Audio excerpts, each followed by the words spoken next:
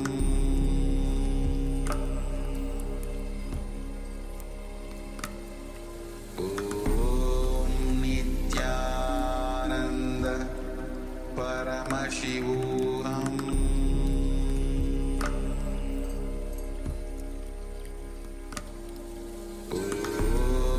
Nityananda Paramashivoham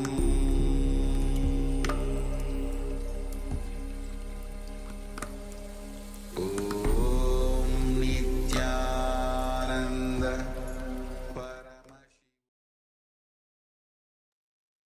Now, slowly, very slowly, you can open your eyes.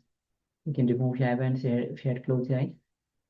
Now, just take a few moments, and if you want to share, when you scan your overall health of your lungs, any discomfort, any disease, any issues that you occurred, you found out, anything was revealed to you, you can go ahead and let us share. You can share in the Zoom chat, you can share in the Yuri chat.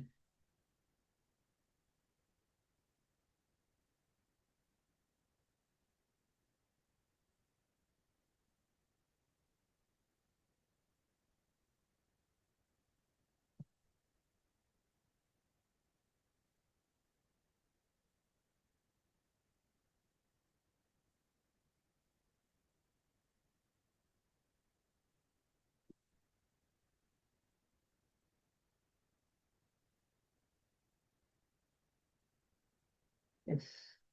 You can use the chat box, because all your chat box are yours. You can always go ahead and communicate with us through the chat box. So, and if there anything which you don't want to share, it's up to you. Because anyways, the body is scanning and scanning the overall health of your organ. It's up to you. If you wish to share, you can share. But it's always best to share.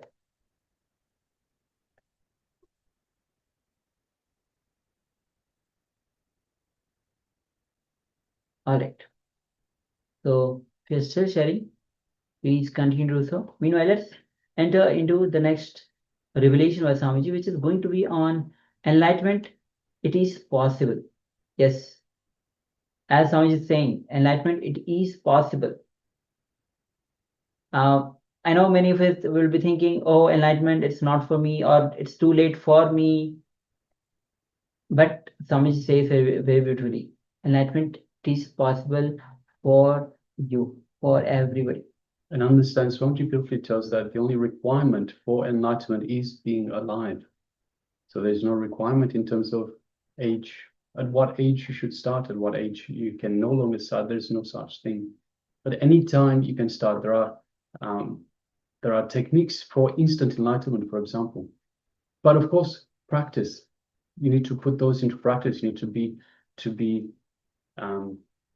sincere in your practice, and you can reach enlightenment. Enlightenment is for everyone, and enlightenment is available for everyone. It is possible for everyone. So in this video, Swamiji, in this revelation, Swamiji will give us a little introduction, a little description about how enlightenment is possible for you, for all of us. So let's sit comfortably with the head, neck, and spine in a straight line, and let's begin. Today's subject is enlightenment. It is possible. You will never understand. It is possible. Understand this is very simple and actual definition. Jivan Mukta means a person who can sit with himself, who doesn't need anything from the outer world to entertain him, excite him, or make him feel peaceful or happy. He can sit with himself. Liberation means understanding the purposelessness of the life. Understanding clearly, life cannot be measured by the money which we make. It is something more than the money which we make. Your life is not just 25,000 rupees per month. If you think the 25,000 is your life, you will be in hell for 28 days. You will be in heaven only for 2 days. You will be selling your 28 days for 2 days. A person who keeps the money as his goal, or the person who keeps something as his goal, he will be happy, blissful only when he achieves it for a few moments. Or he will be thinking he is happy. Person who understands whatever goals you achieve, nothing has got purpose. It has no purpose. When you understand the purposelessness, the life itself has no separate purpose. You will start living moment to moment. Every moment you will start respecting. You will start respecting the life every moment. You will start living in the present. When you drop the goal from your mind, your very work will become beautiful. Your very work will become joyful. You are not running for something. The very running is beautiful. The very running is beautiful. If you are running thinking of a goal, you will never see a beautiful garden which is around you. If you are just running just for pleasure, you will enjoy the garden and you will reach the goal. Both. Infuse little bit of peace and bliss in your life. You will understand the purposelessness of life. If you think life has got purpose, you will never understand the meaning of life. The moment you understand life has no purpose, that moment you are liberated. You will understand the meaning of life. Meaning of life is living in this moment. That is what Krishna says.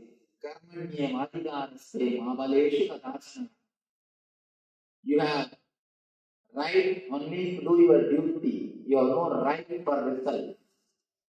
Means, do not live a goal-oriented life. Do not think life as a purpose. Understand? Our whole life is just a small wave in the ocean of cosmic energy. In this big cosmic energy, this cosmos, in this Brahmanda, you are just a small wave. You are a small wave. Suddenly the wave starts thinking, oh, I should protect myself. And he starts asking the neighbor waves, please, you be my wife, you be my husband, you be my son. Let's all protect ourselves. Let's all live together. And let's all live a happy life. And then the wave collects few sands from the beach and says, this is my treasure. And the wave starts thinking, this is the purpose of life. And it is thinking, now it is protected. And it lost two, three sand pieces and 2-3 bubbles with another wave. To another wave it gets, you see, I am lending all this money to you. You have to give back when I am asking. And the wave is thinking, he is completely secure, protected. He doesn't understand. Next moment he is going to disappear into the same ocean. Same way, we are all waves. Few minutes drama. Next moment we are going to disappear into the same ocean. Just like our wave is thinking, he is separate from ocean and wants to protect himself. Start collecting few bubbles from the sea beach, from the beach, and thinks he is rich, or he is protected, or he is secure. He has got life insurance. Life insurance is another big drama.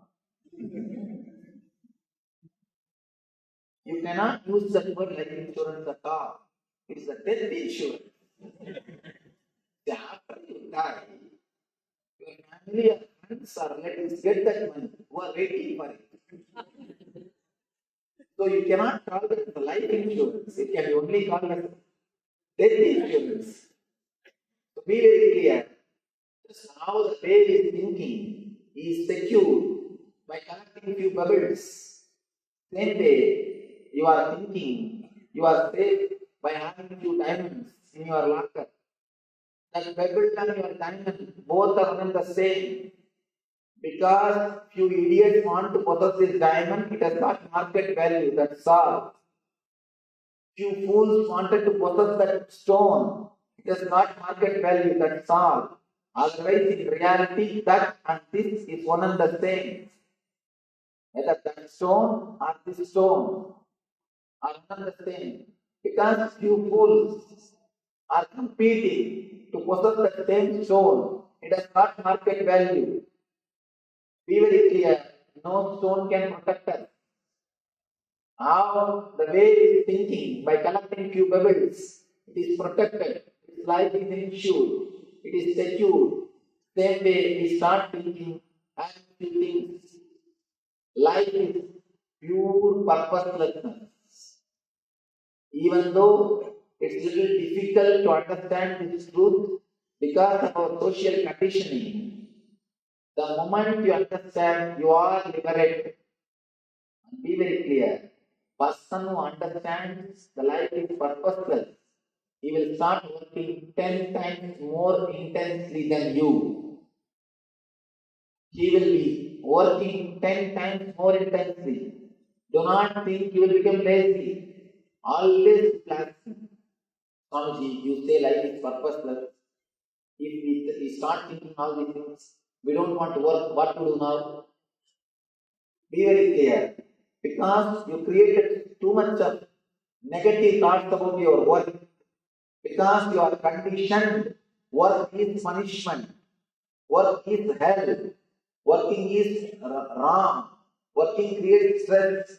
Because you are again and again taught all these ideas. Because again and again you are conditioned with these ideas. The moment you understand life is purposeless, you want to escape from that work. It is just because of your conditioning, not because of understanding. Now, if you really understand life is purposeless, the stress to achieve success, the pressure to achieve success, the peer pressure will be removed from you. The moment peer pressure is removed from your being, you are liberated. And I tell you, liberated person will be creative. Liberated person will be energetic. Liberated person, by his own understanding, will start working. Understanding the life is purposelessness will not lead you to laziness. If it is leading you to laziness, be very clear. You are having negative attitude towards your working. You have already built up the negative attitude towards your working. That's the reason you try to escape the moment you get this understanding. But sincerely, if you understand this beauty of purposelessness, if you understand life is purposeless, you will be continuously working without stress, without the pressure of goal, without constantly thinking about the goal. As now, your split personality, half of your being is thinking about the goal, half of your being is thinking about the path. The moment you understand goal is useless, you are integrated and you live in the path. The very path, the very life becomes liberation. Working out of liberation is what I call working as an enlightened being, enlightened CEOs.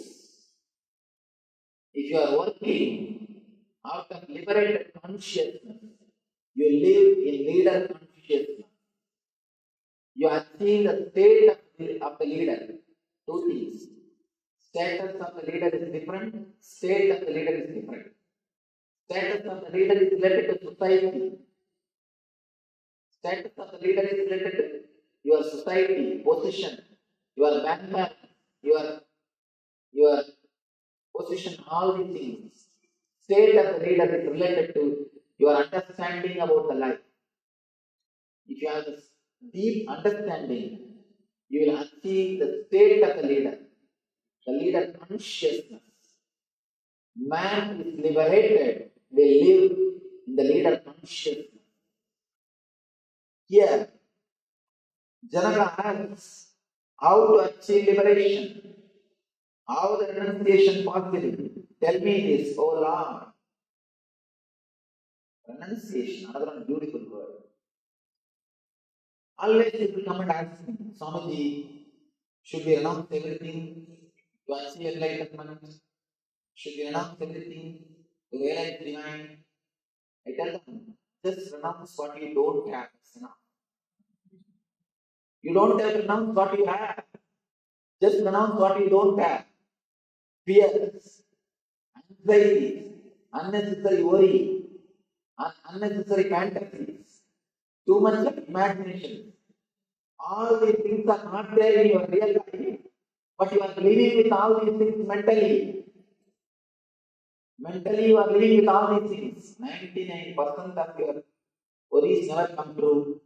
Whatever 1% comes true is always good for you.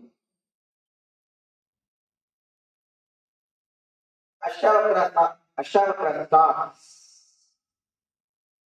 The beautiful answer. If you aspire after liberation, my child, shun the objects of senses and poison and seek forgiveness, sincerity, kindness, contentment, and truth as nectar. You are neither earth, nor water, nor fire, nor air, nor ether. In order to attain liberation, realize yourself as the knower of all these and consciousness itself.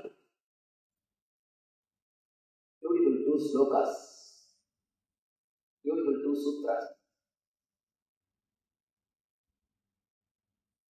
In the first sutra, he speaks about few things, few qualities, the basic qualities, like shun the objects of the senses, seek forgiveness, be sincere, be kind, be content, and live with the truth.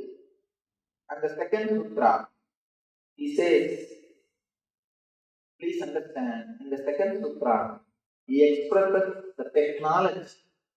He says, you are neither earth, nor water, nor fire, nor air, or ether. In order to attain liberation, realize yourself as the knower and consciousness itself. Is a beautiful sloka. In the first part, he says, he gives you discipline, you moral lessons. And the second part, he gives the technology to achieve the state. I feel in those days, this is the way they present it. First, let us discipline, then enlightenment. But I tell you, for modern men, unless the experience itself happens, we can't even ask him to be disciplined. If you tell, please shun the objects of the senses, he will ask, what for? Why? What's the need? We are very happy. Why should we do all these things? Unless you can give the direct experience, you cannot tell, you cannot give all these advices. Advice is the one thing which everybody gives, nobody takes. Which everybody gives, nobody takes. For the modern man, you cannot talk. First do all these things, then you will then you enter into the experience. No. That's the reason our spirituality is outdated. In the modern day, we will put the second sutra first and the first sutra second. After your experience, extraordinary discipline will follow your life. We cannot force discipline on you. We can't force discipline on ourselves. We can only work towards the alchemy, the transformation of our being. We cannot only towards the enlightenment. Once that experience starts happening, automatically the morality happens to you, the discipline happens to you. So I am explaining the second sutra first. Let us enter into the second sutra first. Then first sutra will start happening in your life. You are neither earth, nor water, nor fire, nor air, nor ether. In order to attain liberation, realize yourself as the knower of all these unconsciousness itself.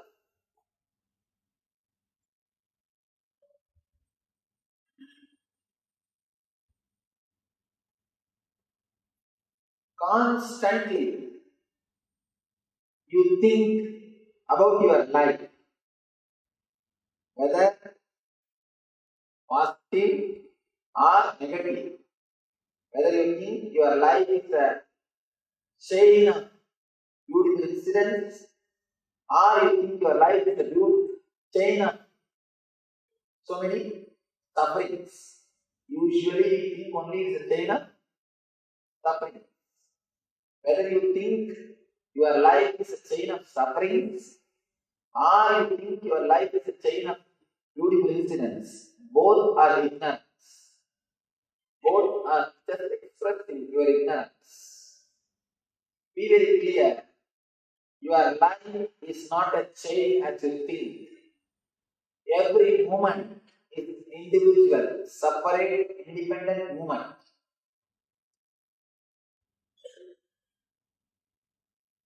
You are just unclutched being. Because usually you are clutched, you think it is a single shaft.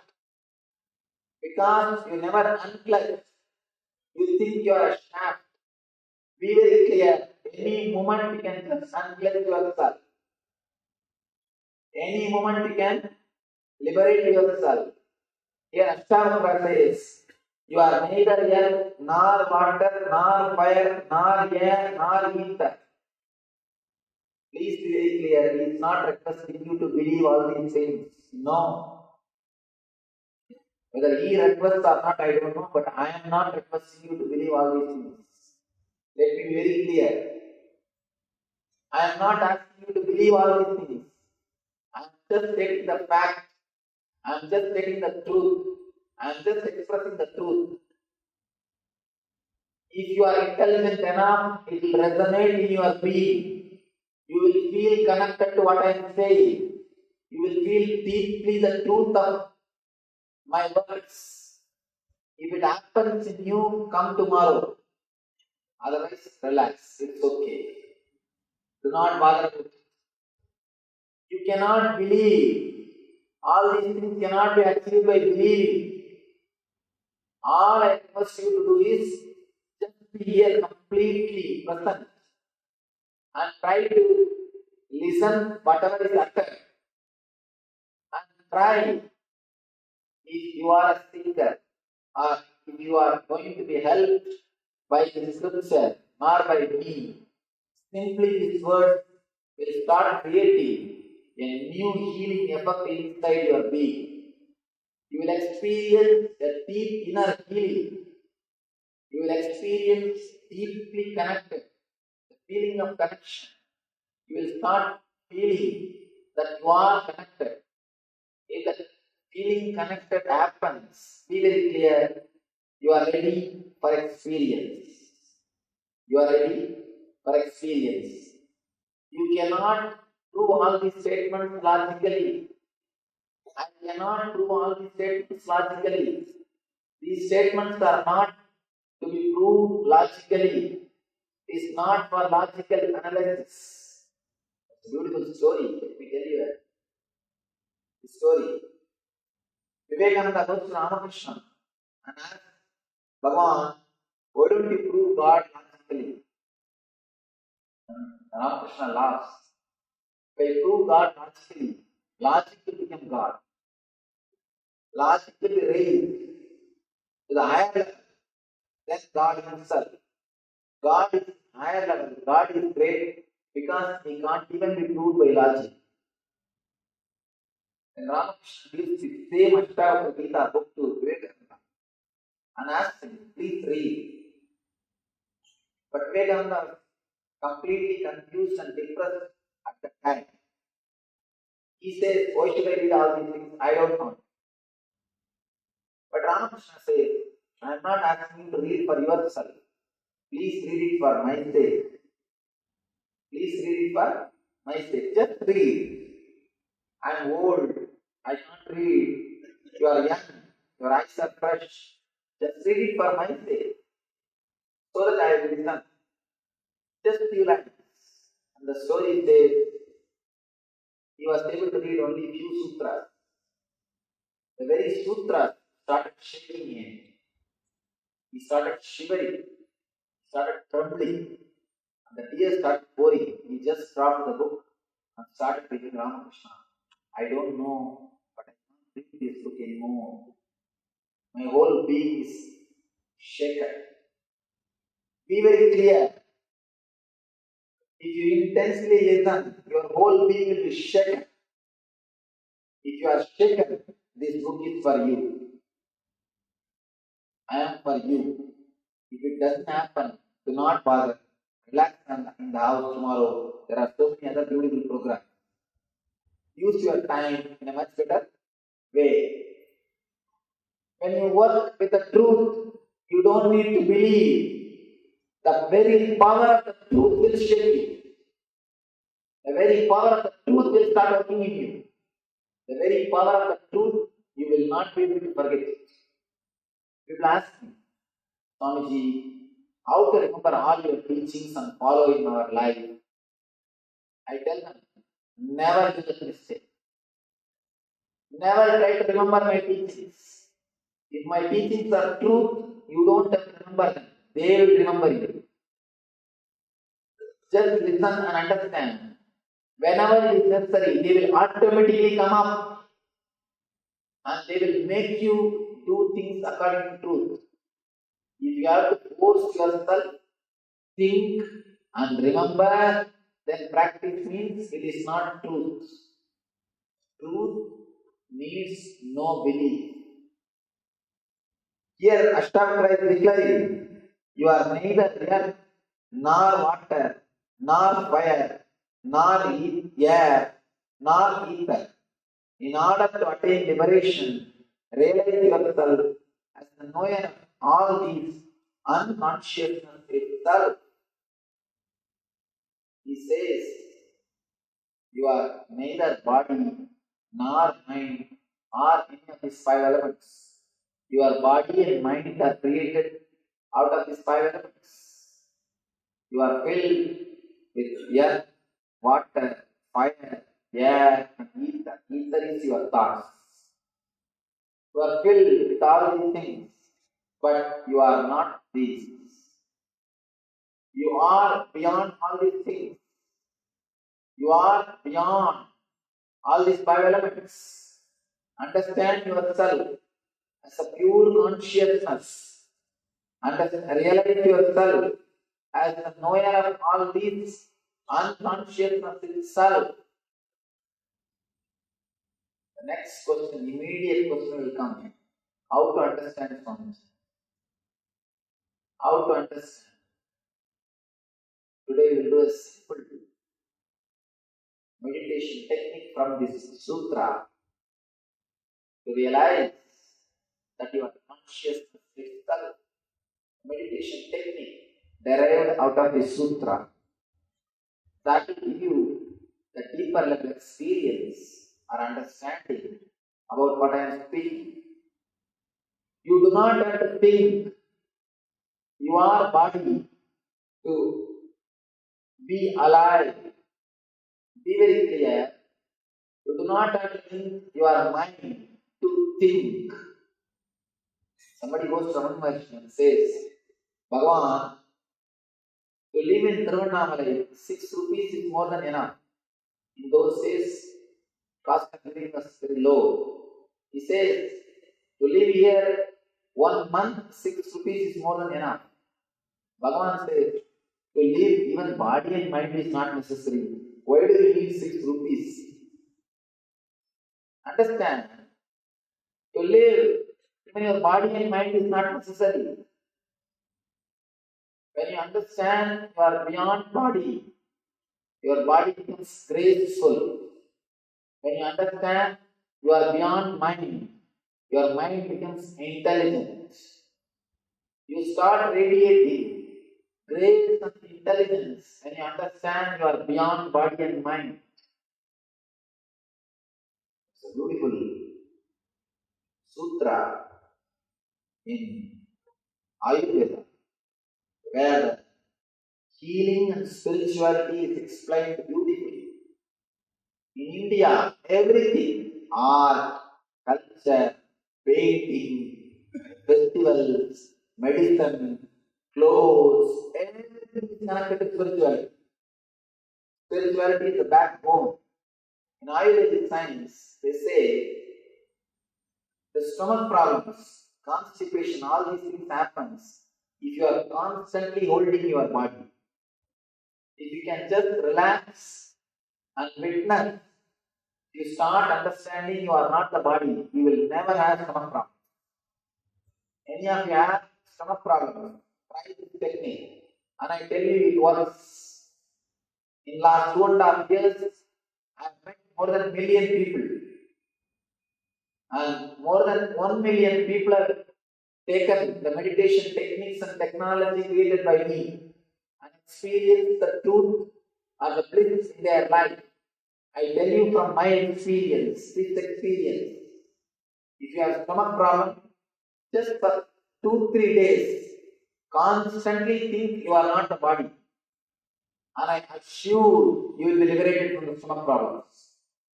Simply your stomach will be healed. One more thing, I am not giving you false hope, I am not making any false statement. After the experience of my 2.5 years, and after working with 1 million people, I am making this statement.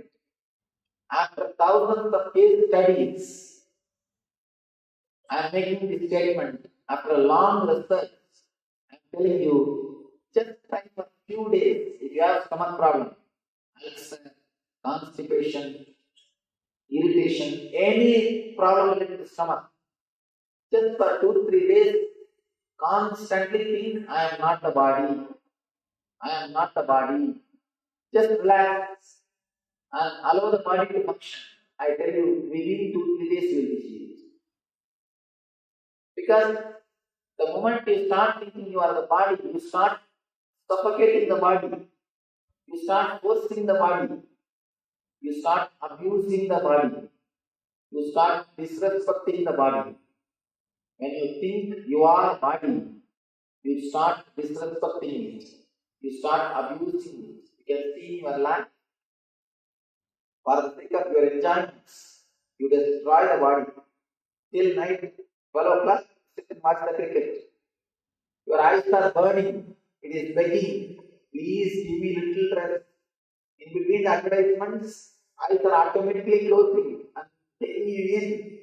But you sit up, no.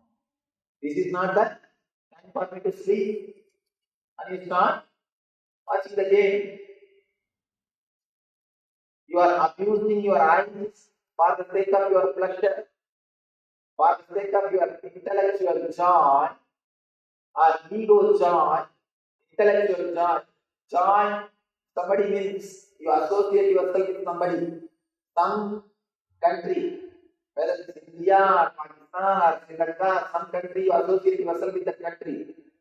And if they will, you feel joy. By their enemy, you are feeling the joy.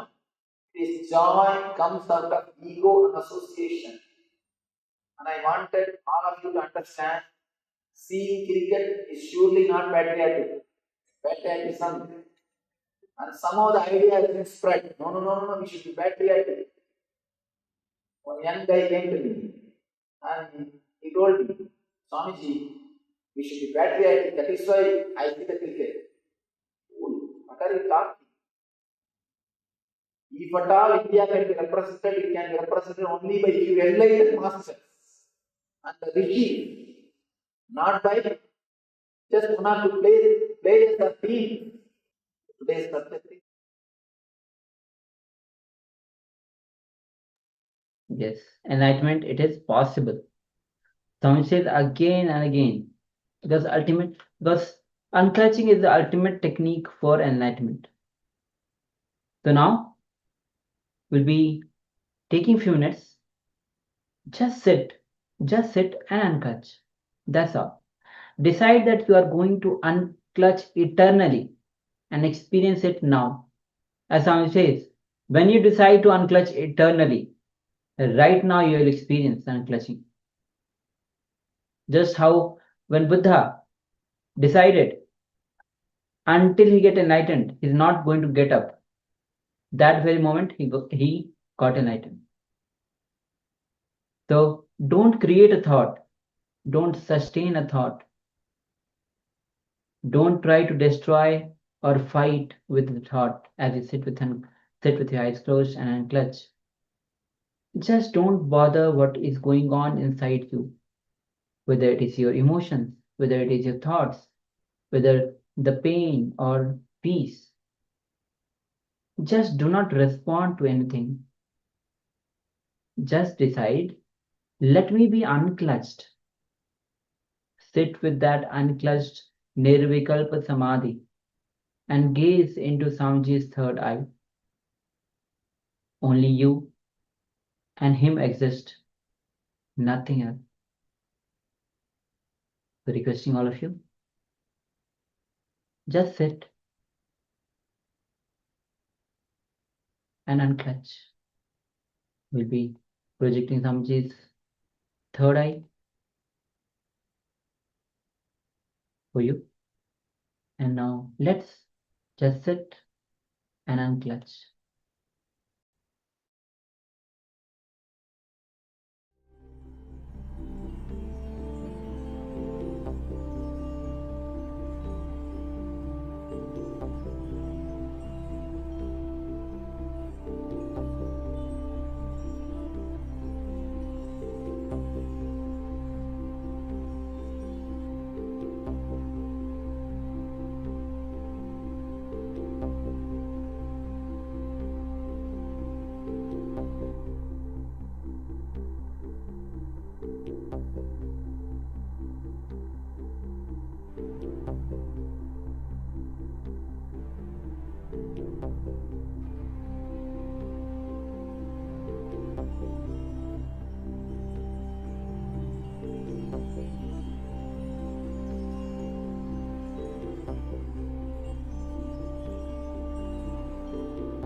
Slowly, very slowly, you can open your eyes.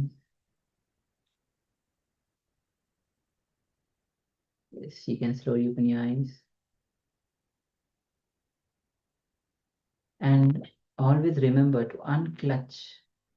Unclutch is when you don't give, you don't engage with any other thought, whether it is your good thought, good, bad thoughts, emotions that you cherish, memories that you cherish, your relationship that you cherish. Don't engage with it. Don't give importance to it. Just unclutch.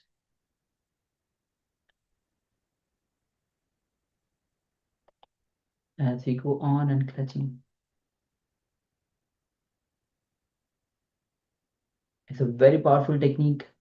Just when we unclutch, and finally we enter into the space where that is pure unclutched space. That is your existence itself, the whole existence itself, where you're not clutched to anything. Then you merge, dissolve into that pure consciousness.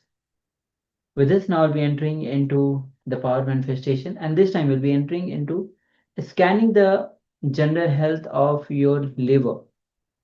So from lungs, we are now moving to the liver. So in this round, we'll be scanning the general health of your liver. So you can sit with your head neck spine in a straight line. And as you scan your health of the liver, ask Swamiji to reveal, dig deeper, go deeper into the general health of the liver. As you sit with your eyes closed, bring your awareness to the internal organ, that is liver, and start to scan.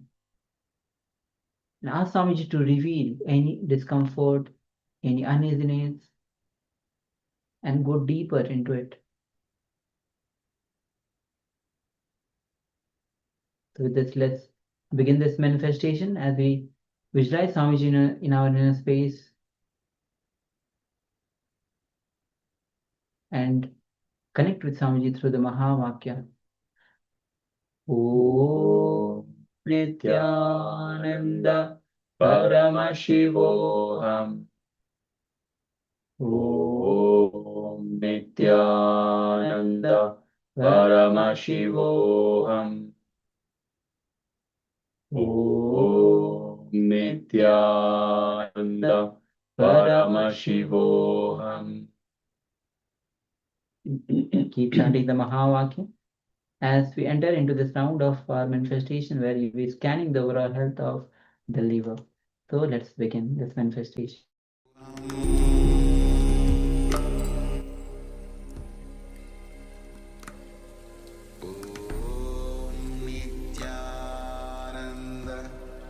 Paramashivoham.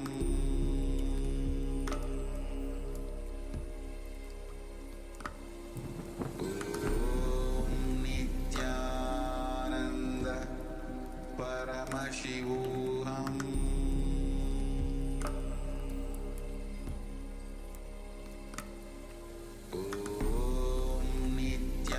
Nityananda Paramashivoham.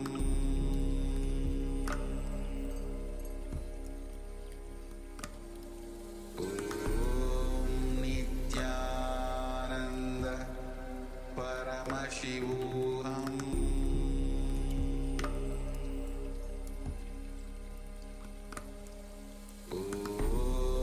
Nityananda Paramashivoham.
Paramashivoham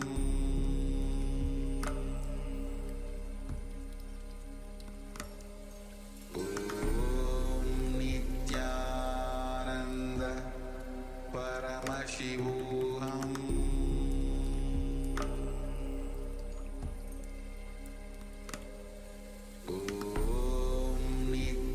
Nityananda Paramashivoham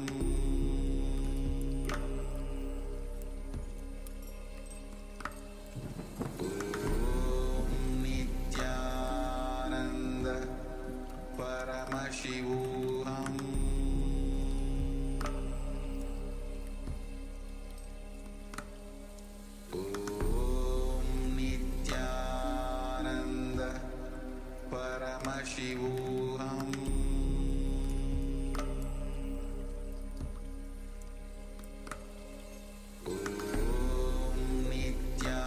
Nityananda Paramashivoham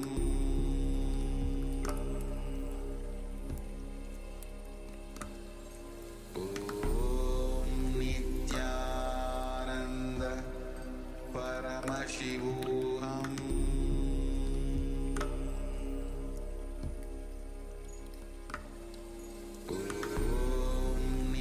Nityananda Paramashivoham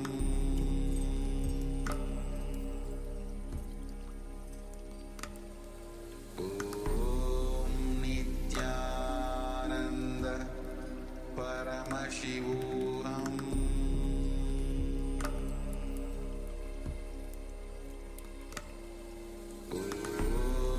Nityananda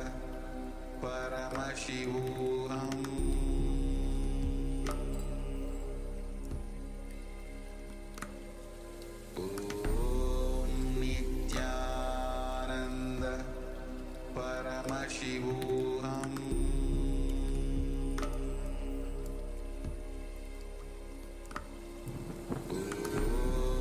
Nityananda Paramashivoham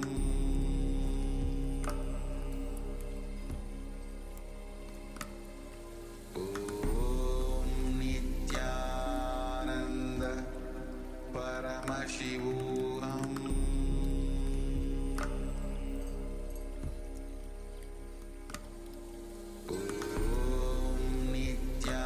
Nityananda Paramashivoham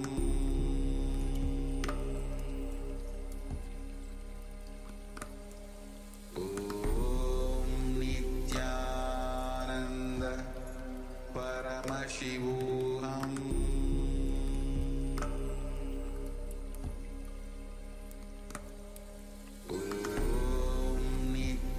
Nityananda Paramashivoham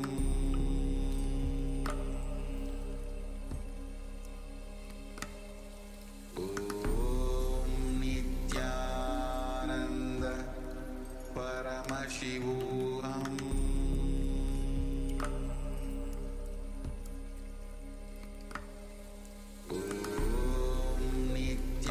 Nityananda Paramashivoham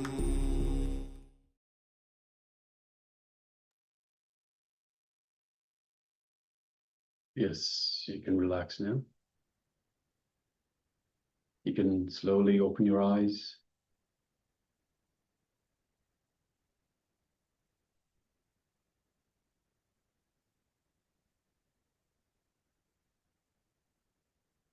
And while it's still fresh in your mind, you can take a moment and share with us what was revealed.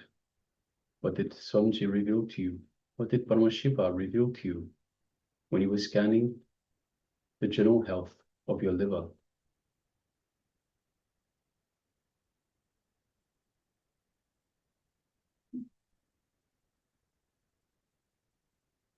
Take a moment and share.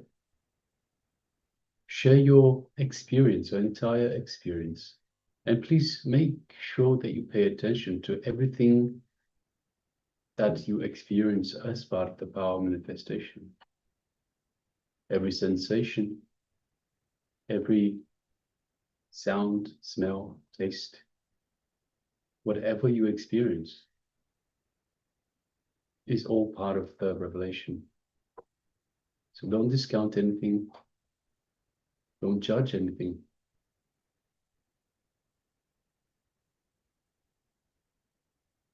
Whatever was revealed, take a moment and share.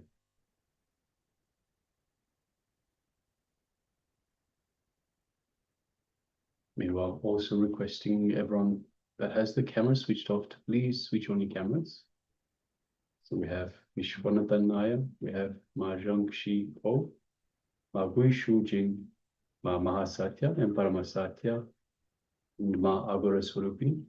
If you could all please switch on your cameras and be available in the camera frame.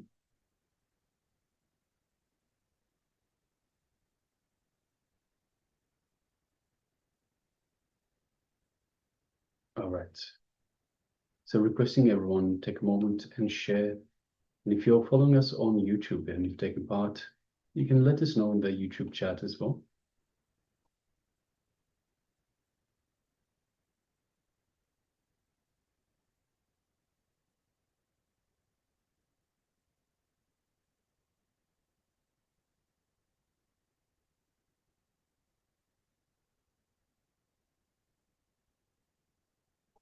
And don't be afraid to ask further questions. When you are scanning, ask to go deeper, to go in more detail. The more detail you ask, the more detail is revealed. Just like we're peering out into the cosmos, we start looking through glasses, through a looking glass, through a telescope, a bigger telescope. Each time we go further and further. In the same way, we can go into more and more detail when we scan for the health of our organs, of our entire body. We can go deeper and deeper, scan deeper, inquire deeper, and find out the root itself. What is the root of the cause of any discomfort, any disease?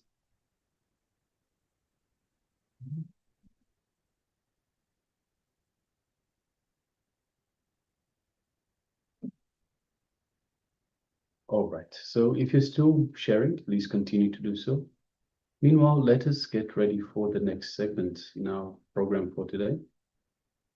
And if you have any questions about what we have covered so far, please let us know. So we have gone through an introduction to unclutching. What is liberation and enlightenment? It is a possibility. It is possible for all of us. So all of today, we are going through different exercises in terms of unclutching. So many different types of unclutching, so many things to unclutch from. So requesting everyone to please make sure that you do all of these exercises and of course the power manifestation as well. It's all related for our enlightenment, our liberation. All right. So with this, let's enter into the next revelation with Swamiji, where Swamiji will be revealing how to have the sharp intelligence and spontaneity. So let's come to space of listening and let's enter into this revelation. The moment you start understanding, you are not the mind. You will have the sharp intelligence and spontaneity. You can see in your life, two guys are playing chess. If you are watching the game, you will know the better moves than those two. And if you are playing, you will not know the moves. If you are just watching, you will tell them, hey, why don't you do this, why don't you do that? But if you yourself are playing, you will not be able to do that. Just because of the pressure to win makes you dull. When you are witnessing, when you are away, you don't have the pressure to win. When the pressure to win is not there, you become so intelligent, you become so spontaneous, you become so alive. Your mind starts radiating intelligence. When Ashtavakra says, you are not the body, you are not the mind, you are not the earth, you are not the water, you are not the fire, you are not the air, you are not the ether. He says you are not five elements. We always think we are the five elements. Body and mind are made up of five elements. We always think we are the five elements. First thing, understand, you are not this body and mind. When you understand you are not this body and mind, you start respecting the body and mind. You start living with your body and mind blissfully. You do not abuse your body. You do not disrespect your body intelligence. You let your body live naturally. You let your body to live blissfully. If you detach the next sutra, you detach the body and rest in intelligence, you will at once be happy, peaceful, and free from bondage. I think this one of the sutras completely expresses whatever he wants to say. Ashtavakra clearly explains whatever he wants to say. Usually, to tell things in a clear way needs intelligence. One more thing, to understand things from 2-3 statements also needs intelligence. Otherwise, we always understand from the other part. Small story. One guy from Texas goes to Europe country. Then he meets a farmer. The farmer starts speaking, the Europe farmer, he starts speaking about his farming and agriculture and all those things. And the Texas guy asks, where is your farm? Please show me. Farmer says, I have 10 acres in front of my house. I have 20 acres back this side of my house. I was very proud. Europe farmer was very proud of his 30-acre land. Suddenly, this guy asked the Texas guy, how many acres of land you own? How you do the agriculture? Texas guy said, how many acres? Early morning, I sit in my car and start, goes on. Only in the evening, I reach the other side of the mountain. Europe guy immediately says, oh, is it so? Once upon a time, even I had like this one car. Once upon a time, even I had like this one car. Please understand, this guy says, I have a big land. But the Europe guy understands, your car is not moving. You turn from one angle, and the person understands from the other angle. Now, you need intelligence to present something with few words. Same way, you need intelligence to understand something with few words. Bernard wrote a 40-page book, and then he makes a statement. I don't have enough time, otherwise I would have wrote only 20 pages. Because I don't have enough time, I wrote 40-page book. If I had enough time, I would use my intelligence and reduce this content to 20 pages. Because I don't have time, I have to write 40 pages. Be very clear. Do not think if the book is voluminous, it contains intelligence. Many times, few sutras, one or two lines will give the whole clarity. It can transform the whole life. Today, all I want to express simple one thing, only one concept. There is something called enlightenment and it is possible. There is something called living in the body and mind without being touched by the body and mind.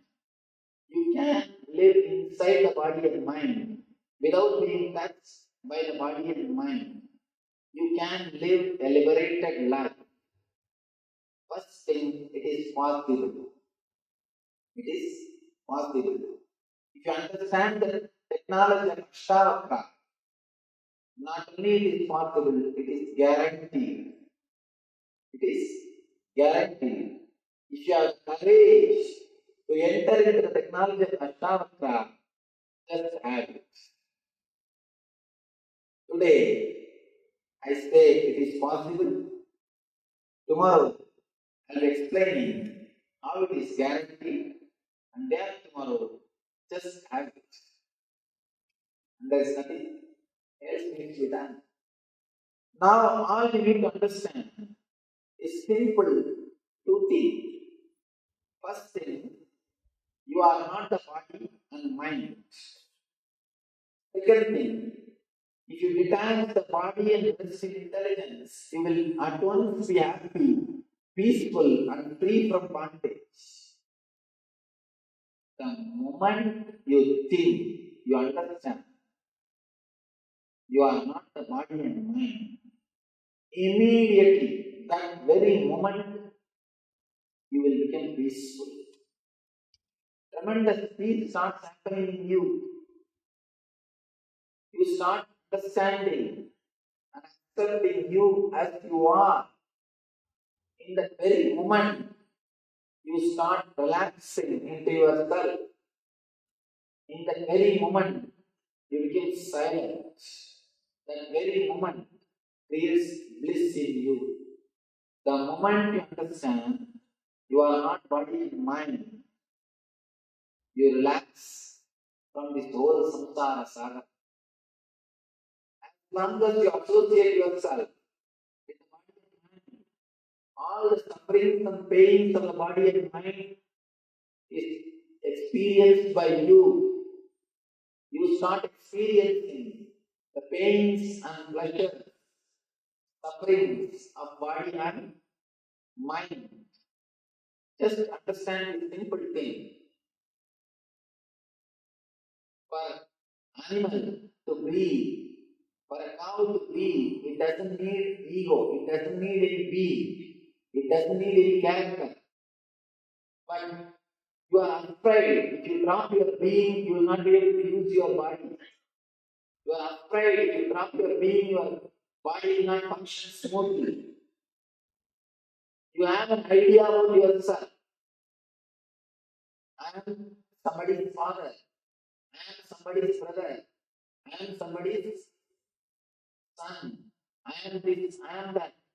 This idea which you are having, this being which you are carrying, this ego which you are carrying is not necessary for the smooth functioning of your body and mind. Of course, very difficult to believe. A born blind person went to the doctor and asked the doctor, "Doctor, please do something and give me eyes." Doctor says, "I'll do an operation. You will have an eyes back. Then you will be able to walk without a stick." The blind people use a stick to walk. He says, "You will be able to walk without a stick."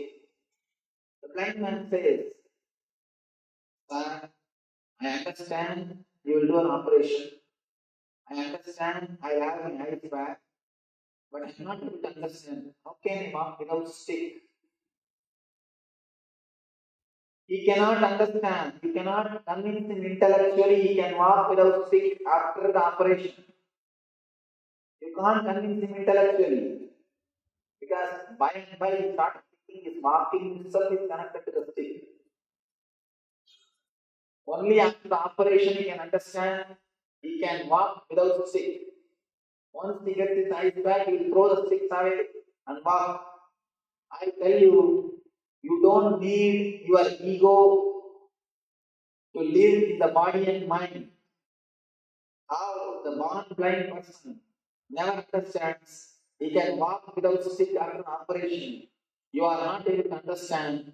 You can also live without the ego in the body and mind. You can live inside your body, inside your mind, without ego. How blind man doesn't need stick, same way you don't need ego to live. The ego which you are carrying, the concept about you which you are carrying constantly, the personality which you are carrying is not necessary for you to live inside the body and mind. You are afraid, no, if I drop that personality, people may cheat me, they may exploit me, I may be taken for a ride, and somebody may cheat me in my business, somebody may take if I feel I am not the body, I cannot maintain my house, I may give it away. All these fears raise in you. Please be very clear. All these fears are created in you by your ego. As long as you are afraid, you can be exploited by the ego. Whoever wants to exploit you, first thing they have to do is create fear in you, including your worker. If you want to exploit, he will create the fear that without him you cannot do your activities. First thing, he will create a fear in you that he is needed. If he is not there, your smooth activities will be disturbed. Whether your company or your house or something, it will be disturbed. First thing, he creates a deep idea in you that he is an important part. Without him, you cannot run. He creates fear in you. Then, according to the level of the fear, according to the intensity of the fear, he starts exploiting you. First thing ego does is, ego clearly tries to prove to your being, you cannot live in your body and mind without me. Without the personality, you cannot live.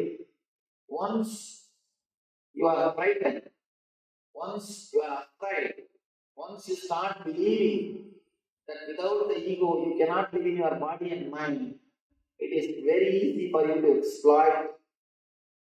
It is very easy for your ego to exploit, to cheat you. Be very clear. It is just simple fear. Nothing but simple fear. We will do a beautiful, very effective meditation technique from this sutra. From this sutra, just a few minutes of meditation to realize the truth of this sutra. But before entering the meditation, I'll spend a few minutes answering your questions because I uttered too many big words. I expressed too many concepts. Unless you question, you will not be able to digest what I said. One more thing. Usually, we feel if I put questions, all people will look at me. I may look like a fool. Please understand. If you put your question, you may look like a fool. If you don't, you will be a fool. Better to look like a fool and have an answer than being a fool. One more thing. Unless you analyze these concepts with your question answer, you will not be able to internalize this truth. You will not be able to make this an experience in you. So I request any of you, if you have any questions, you are welcome. After spending a few minutes answering your questions, we will enter into a simple meditation technique to experience the reality or the truth of Asharapra's words.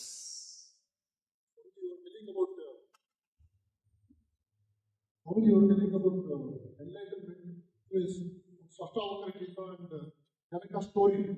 I want to know from your experience how you got enlightened. When you got enlightened exactly. What path you proceeded to get enlightened. So I can read from the book and the books are available. But I have come here only to know from you how you got enlightened. When it exactly happened. Thank you. Thank you. Nice question. But too early to ask. Do you want an honest answer or do you want a social answer? Tell me. An honest answer. Honest answer.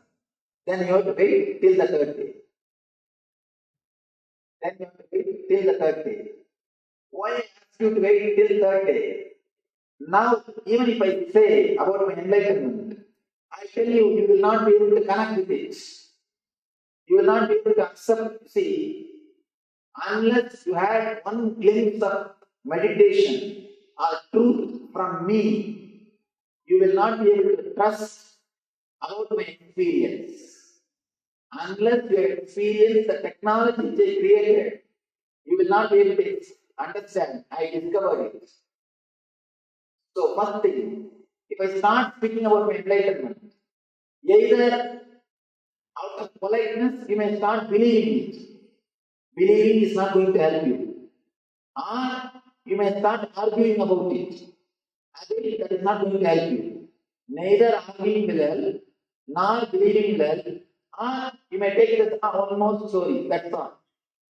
That is not going to help you. It may look like one more fiction, a story, a novel, very tasty, spicy, but that is not going to help you.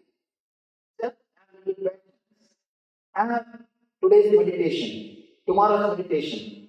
Let this meditation work on you. You will have at least one glimpse of clarity, peace, or rest, or at least one moment of deep relaxation. Once that happens in you, only then you will be able to trust, oh, if this can happen to me, it must have happened to him also. Unless you get 1 inch, unless you get the glimpse, you will not be able to trust the other person has achieved. So I request you, please wait till day after tomorrow.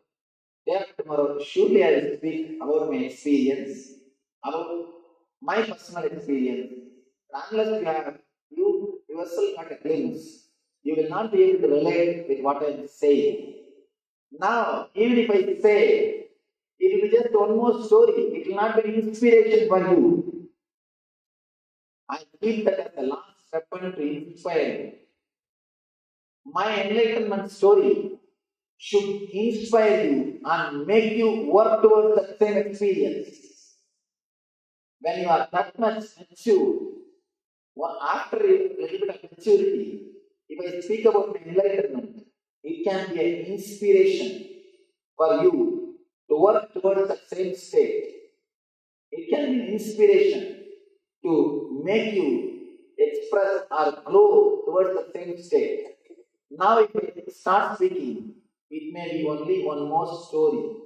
It will not be an inspiration. So please wait till day after tomorrow. Next.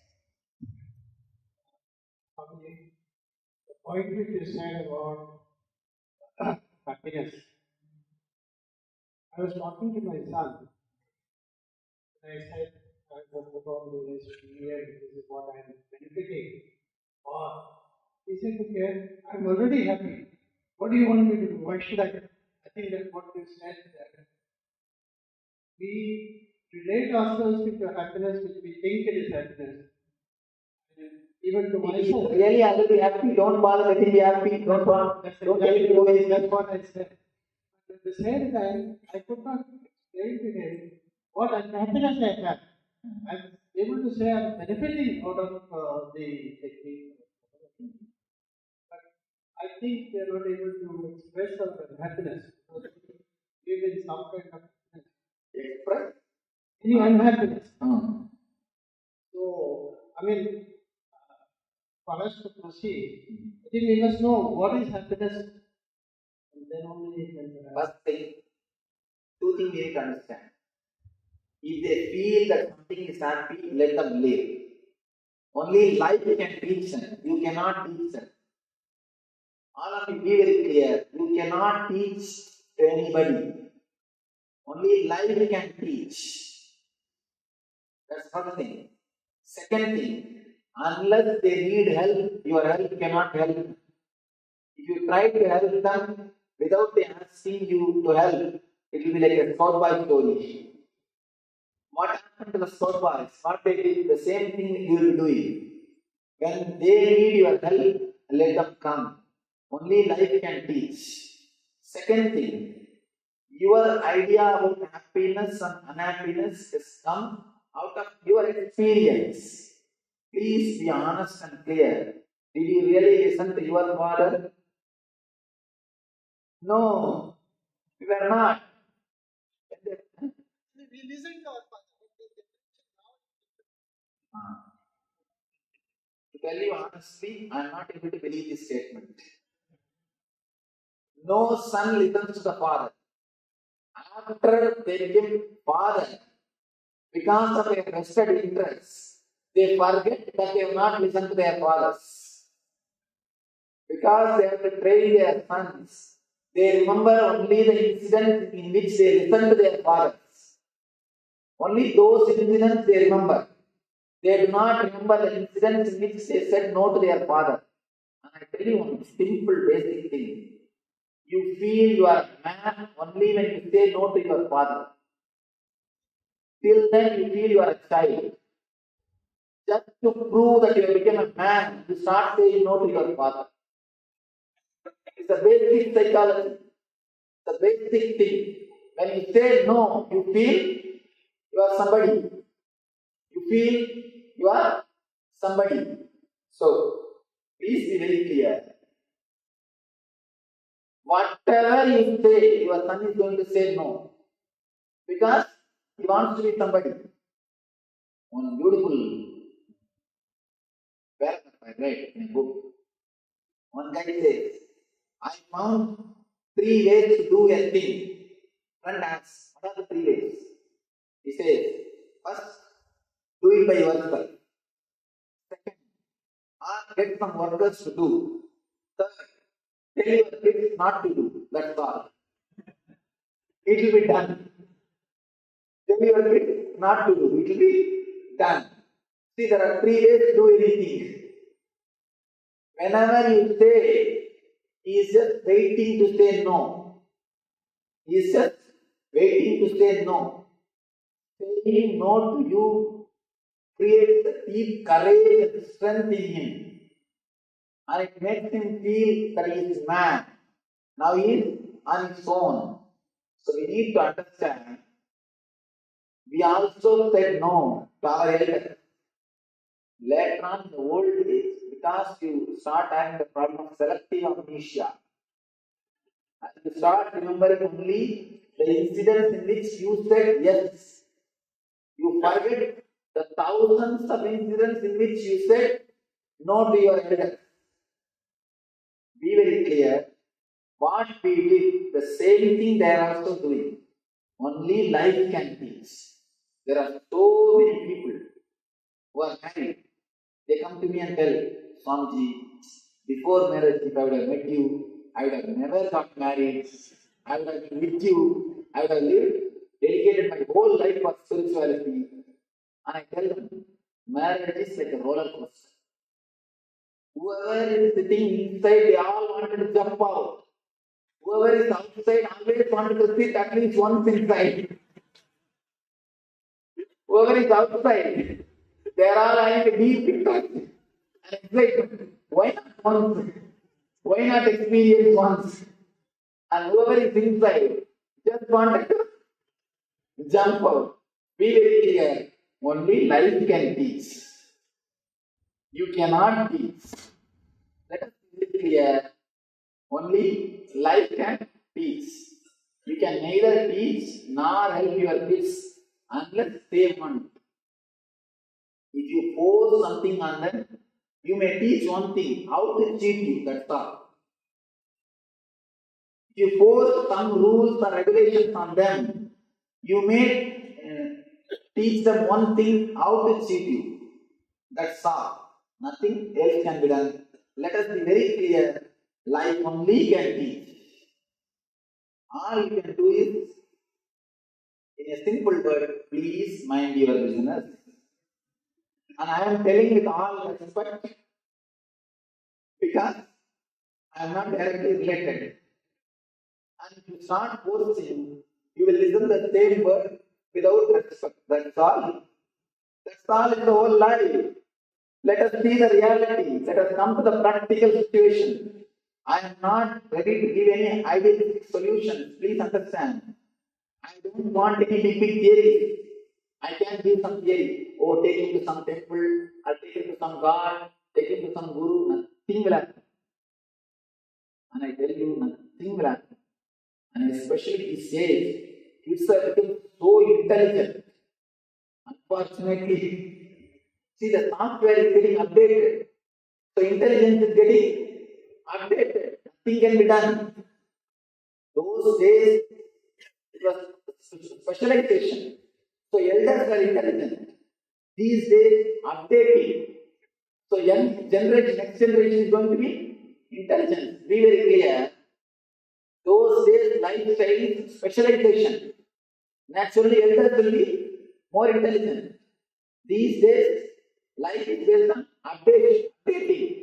Naturally, youngsters will be intelligent. All you need is drop your ego and respect the youngsters. That's the only thing can be done. Nothing else can be done. Because fortunately or unfortunately, the whole social setup is turned from specialization to updating. The system is not now specialization. It is all about updating. It is not about specialization. It is all about updating. So, let you be ready for respecting the next generation. Next question. Swamiji, you are talking about we are not the body, we are not the mind, and we are not the ego and the environment. But in the true sense, what are we actually? What is the time?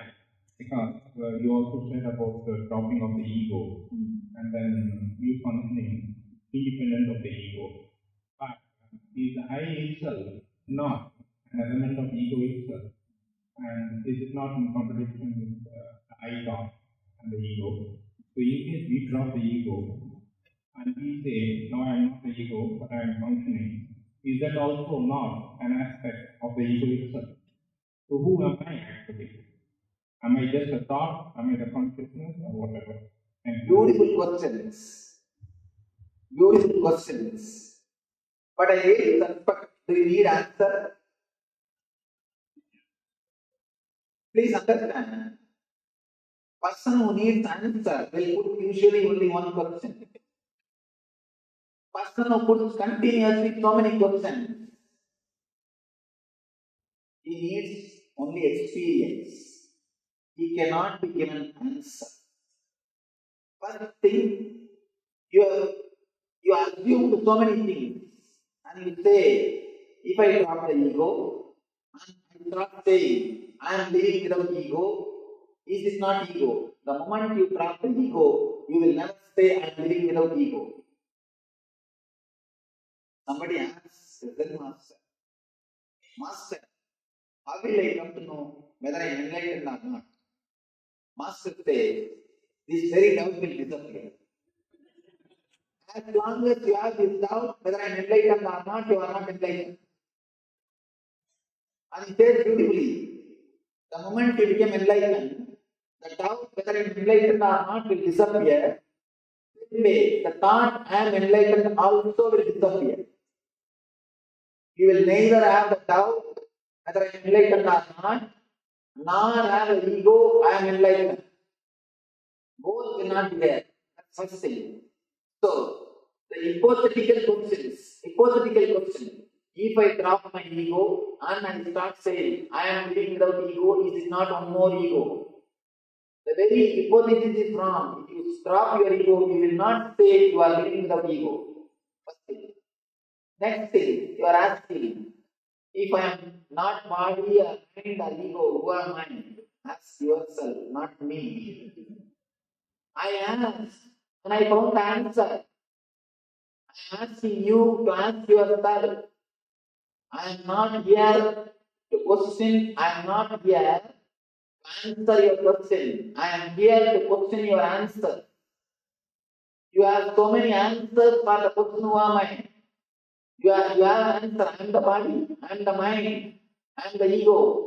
I am questioning all your answers. No, you are not body, you are not mind, you are not ego. I will leave you alone with your question. When I leave you alone with your question will become quest, and that quest will naturally make you experience the truth. Please do not ask the question to me. Let you ask the question to you. I am not actually answering your question. I am questioning the answers which you have already got. So this question, who am I, should not be asked to me. It should be asked to you. And now, when we do this meditation, you will have a little more deeper clarity. What I am saying, how I am saying, you are not the ego. You are not a being as you think. Next. Amazing. It's really necessary for tomorrow and day after. Please can you be a little loud? You have explained very clearly and clearly. Is it really necessary for tomorrow and day after day? That's right. I tell you one thing. If you understood, you don't need tomorrow day and tomorrow class. If you have not understood, again you don't need tomorrow day and tomorrow classes. If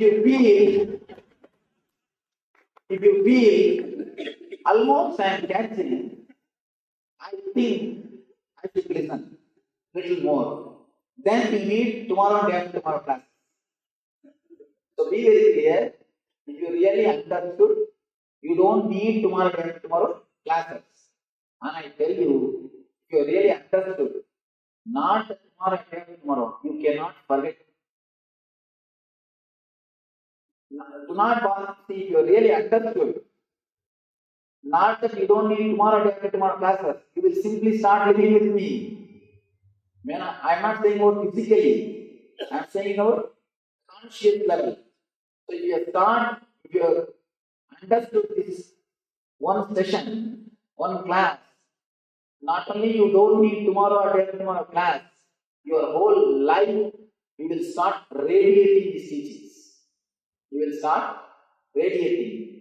So if you understood, really you don't need. You don't need. And if you have not understood completely, again you don't need. If you feel, I understood some things, I think I need some more things, then you are welcome tomorrow. Next.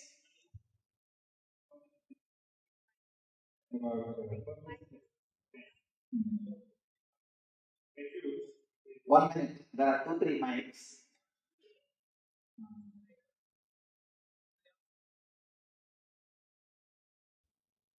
Your mic is not on. Actually, only love. Person who is love only can be heard. A small story. One young artist, he gets the role in a drama. And he rushes to the house to have tremendous excitement. And he shouts, he tells, Mother, I got a beautiful role. Mother asks, what role? I got a husband's role. Mother immediately says, you're not on the singing part. So only if you are loud, I can listen. Please be little loud.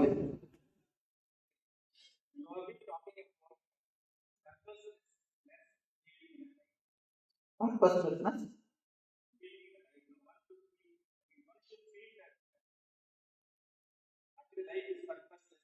Right?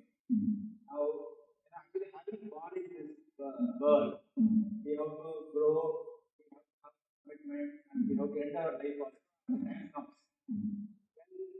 Given under this situation, if there is a feeling which we have to then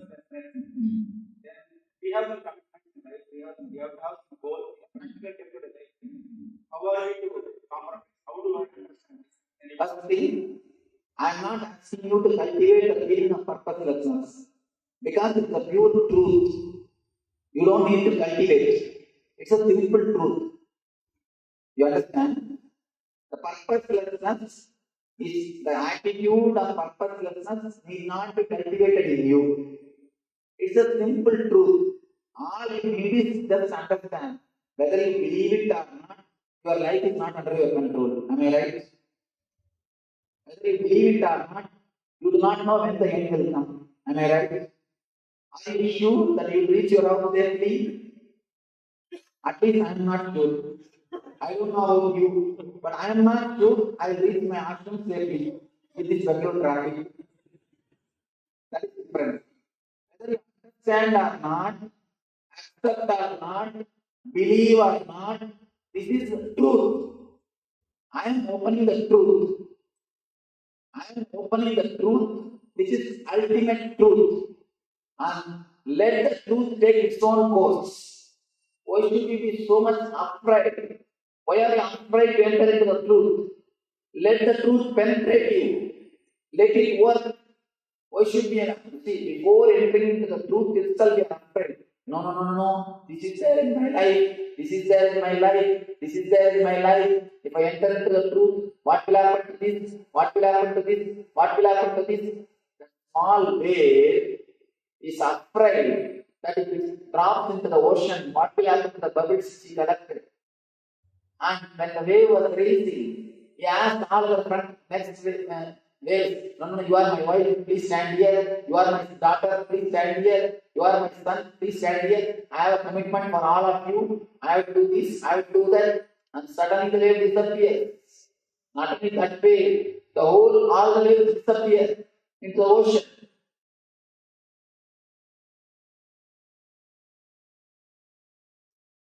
The moment you start understanding, you are not the mind. You will have a sharp intelligence and spontaneity. You can see in your life, if two guys are playing chess. If you are watching the game, you will know the better moves than those two. And if you are playing, you will not know the moves. If you are just watching, you will tell them, hey, why don't you do this, why don't you do that? You yourself are playing, you will not be able to do that.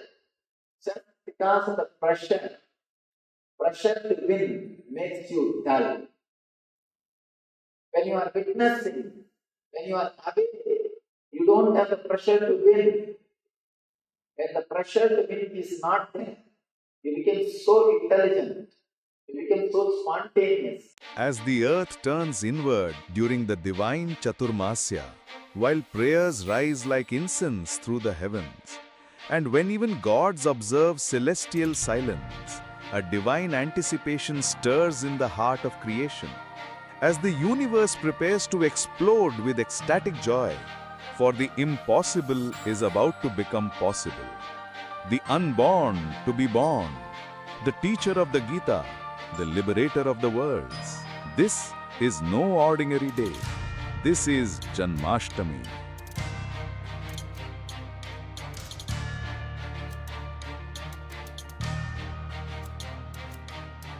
Love, sacrifice, ferociousness, knowledge, power, all these are separate words in lower middle class level. In the peak of pure consciousness, all these are Ananta Kalyana Gunas of one being, Krishna.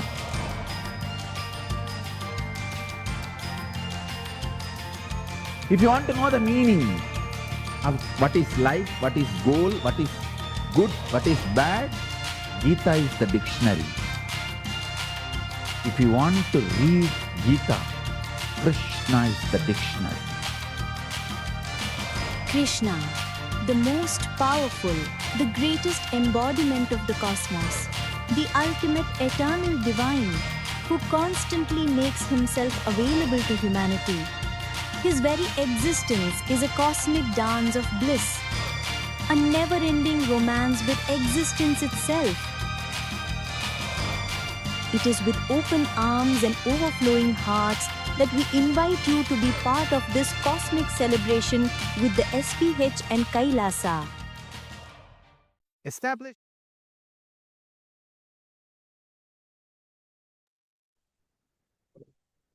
Yes. So now relax.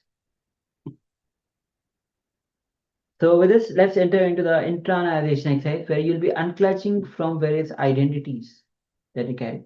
So let's begin with outer world. Unclutching from the outer world. So unclutch from all the difficulties, stress, suffering, suffocations, which are created by the money, the name, the fame. Leave your ambitions aside. There's nothing to gain in the outer world right now. Yes. As you sit with your eyes closed, unclutch from anything that is from the outer world and experience the ultimate wealth, the extra free inner space. So breathe in, breathe out deeply, as slowly as possible, and let's unclutch. Let's enter into this unclutching.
Now, unclutch from your outer world identities.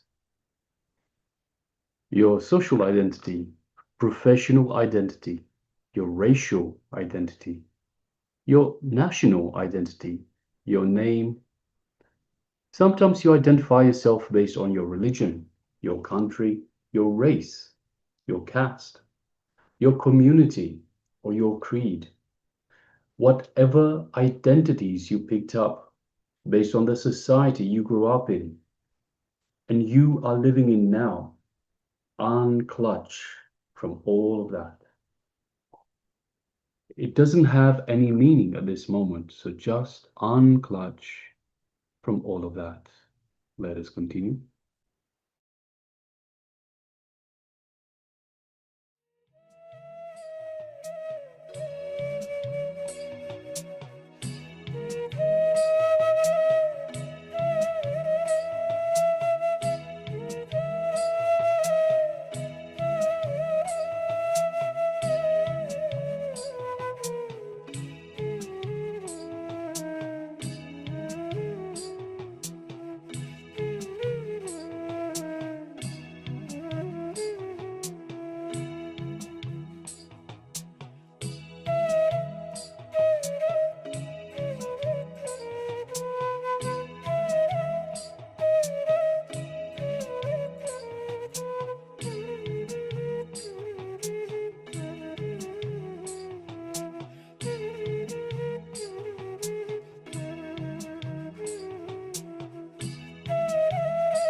Now, let us unclutch from thoughts.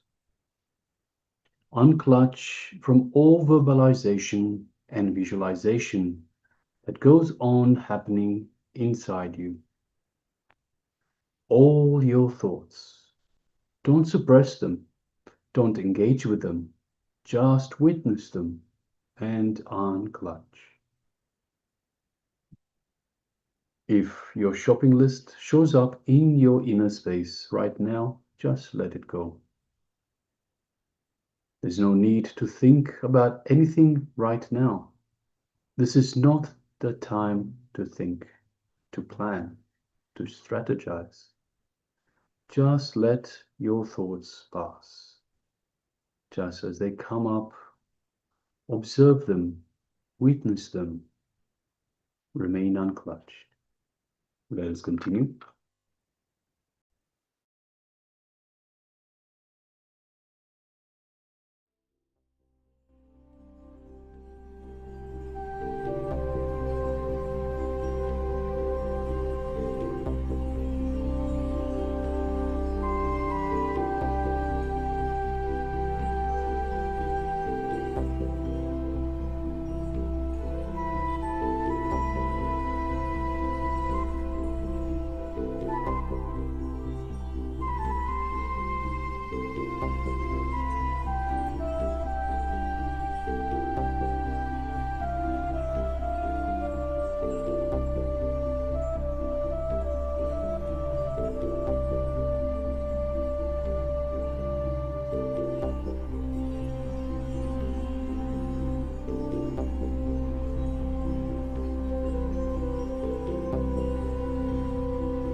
Now let us write down all the activities in your life, all the luxurious activities, existential activities, and survival activities. So let us take a few minutes, requesting everyone to gather a pen and paper and to write down all the luxurious activities, existential activities, and survival activities. So survival activities are activities you require to survive. So we're talking about eating, drinking, anything you require to survive. Existential activities are activities that help your survival. So you go to work in order to have food. Luxurious activities are activities that you can do without. You can survive. You can live without these activities. So perhaps playing video games, watching movies, all of these are luxurious activities. So take a few minutes and write down all the activities in your life and categorize them as luxurious, existential, and survival. Let's go ahead.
Now let us unclutch from all these luxury activities, activities which may not be required for your life, which you do as a luxury, like playing video games and other such luxurious activities. So let us unclutch from all the luxury activities that you have written down.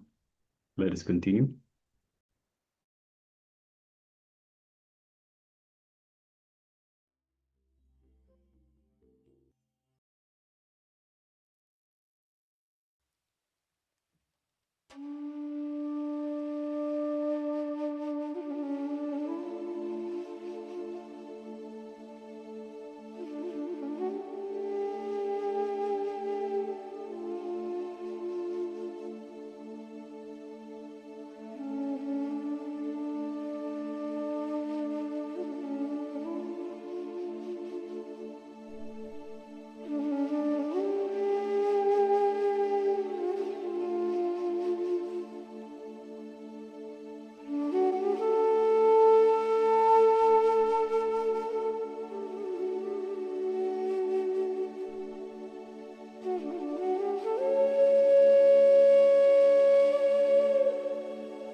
Now let us unclutch from all existential activities.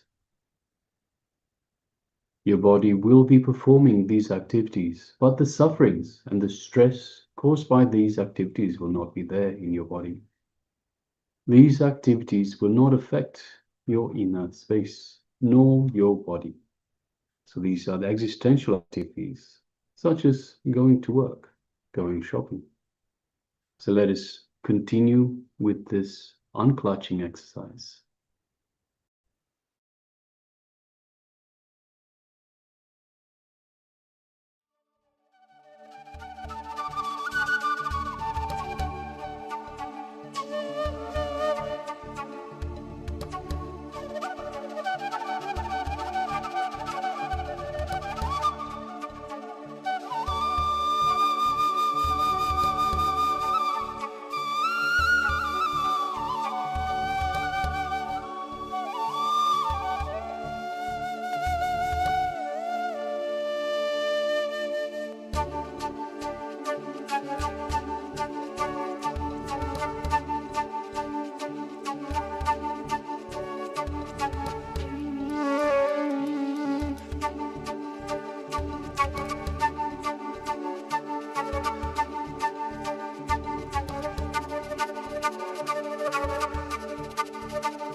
And now, let us move on to the survival activities on your list.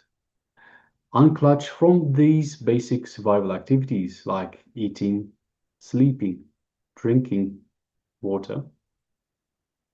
Your body may continue to perform these activities necessary for survival, for your survival, but your inner space will be undisturbed. So let us unclutch from all of these survival activities. Again, we're not removing these activities, we are just unclutching from these activities, such that your inner space will remain undisturbed. Let us continue.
Yes, you can relax now. You can relax from these exercises, the 9 different levels of unclutching. So we had gone through every single level of unclutching. Whenever you feel the need, whenever you have a bit of spare time, you can simply unclutch. Unclutch doesn't need anything particular, anything except your priority. Giving it time. Whenever you're spending perhaps 5 minutes, if you're on the bus, 5 minutes in a taxi, being driven around, you can just unclutch. Unclutch from whatever is bothering you, on whatever front, whatever level of unclutching you require. You can just sit for 5 minutes and unclutch. Next, we are going to move into a powerful kriya, a kriya for cure for insomnia. So if you have any problems with insomnia, but not only. So it's not only for those that have problems with insomnia. It is still a very powerful kriya. And all the kriyas are personally designed by Swamiji and tested, and also infused with Swamiji's super consciousness. So it is literally a darshan. So every kriya is a darshan. So requesting everyone, please come on camera and receive the darshan of the Supreme Pontiff of Hinduism in the form of kriya for insomnia. So let us please come to the space of listening. Sit comfortably with the head, neck, and spine in a straight line. Make sure you have a little bit of room. So the kriyas will involve some asanas, yoga asanas, as well as breathing techniques, meditation techniques. So make sure you have enough space. Make sure you're not distracted, disturbed by anybody, and you can go ahead and practice this kriya. Also, make sure that you take notes. You can take notes, or you can just come back to this video, which is live on YouTube. So you can find day 4 for this season and watch the kriya again and take notes then. So let's sit comfortably with the head, neck, and spine in a straight line, and let us begin.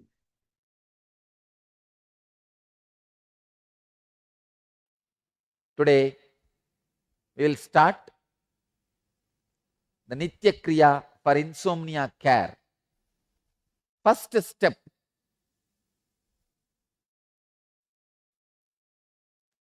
Adhyashyah Shetekara Yugmam Vakshe Bhumim Avastabhya Karayuhu Talabhyam Padaucha Shunyecha Vitasti Chordvam Vadanti Pitam Munindraha. Let me translate word by word. Lie on the ground, face downwards, the 2 hands being placed on the chest, touching the ground with the palms. Raise the legs in the air 1 cubit high. I'll now show you the mudra. Please understand. Put your hands like this and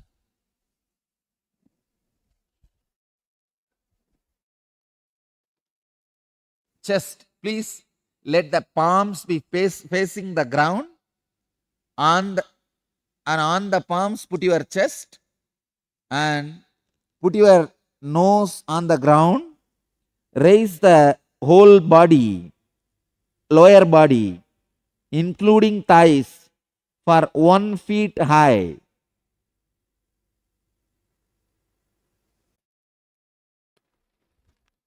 Hold in the same position. Just 11 seconds. Please start.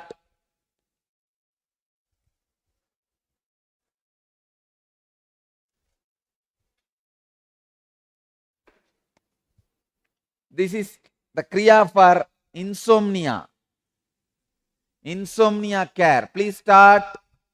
All of you make enough space.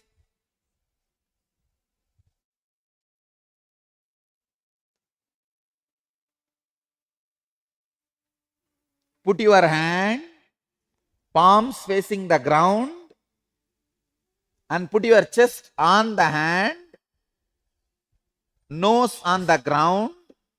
Raise your thighs. Don't raise your head. Don't just raise your legs, raise your thighs. Raise your thighs 1 feet from the ground.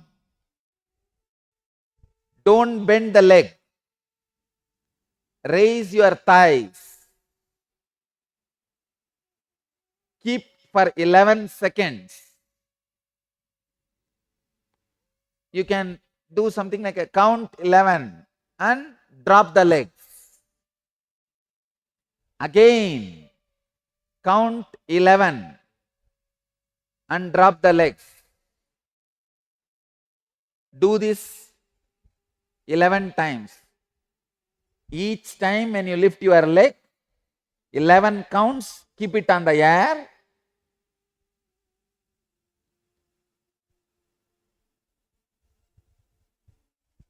Drop it. Again, keep it on the air. 11 count. Don't count fast. Count slowly. 1, 2. All right, let me guide you. Raise the leg. 1, 2, 3, 4, 5, 6, 7, 8, 9, 10, 11. Drop. Now you will see your breathing is suffering. Your body is suffering for prana. Breathe in and breathe out in a very relaxed way. But the nose should be touching the ground. Then again now, raise the leg.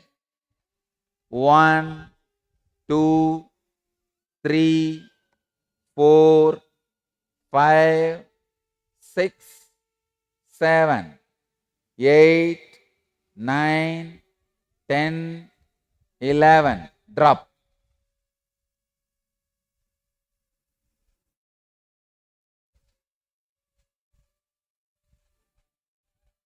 Raise the thighs. 1, 2, 3, 4, 5, 6, 7, 8, 9, 10, 11. Drop the legs. Now do it on your own. At least few more times.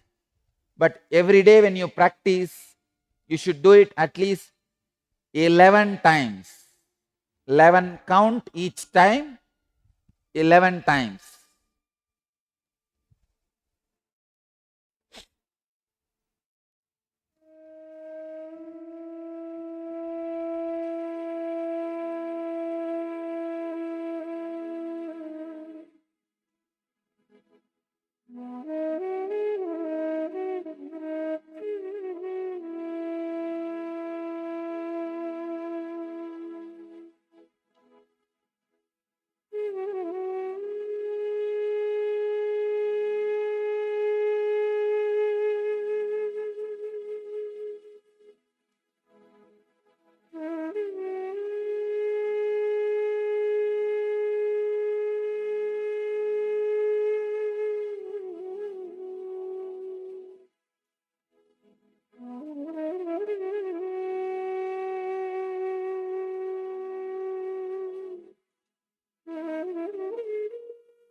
Second instruction. Please lie down and listen to the second instruction. Be in the same position.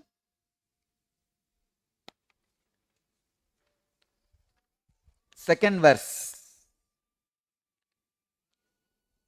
This is from Garanda Samhita, Upadesha 3, verse number 10. Utare paschimam dhanam naberurdvam tu karayet uttanam kurute yasmat avishrantam ahasraha uddiyanam tvasau bandaha mrityu matanga kesari. Contract the bowels equably above and below the navel towards the back, so that the abdominal viscera may touch the back. He who practices this uddiyana, flying up without ceasing, conquers death. The great bird, breath, by this process is instantly forced up into the sushumna and flies constantly therein only. Let me give you the instruction. You can look up just to see the instruction. Please understand. Contract the bowels equably above and below towards the navel, towards the back. Please understand. The bowels above the navel and below the navel, contract them back.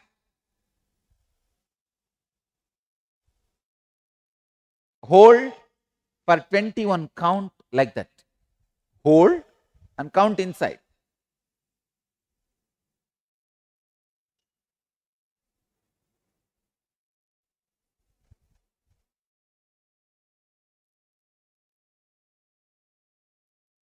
Hold 21 count, or at least as long as you can.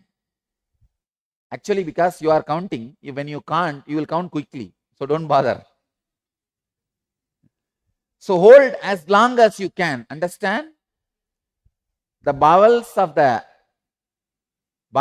above navel and below navel, both part equably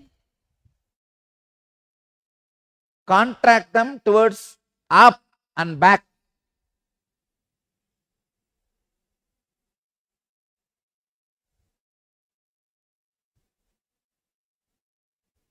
Do this now.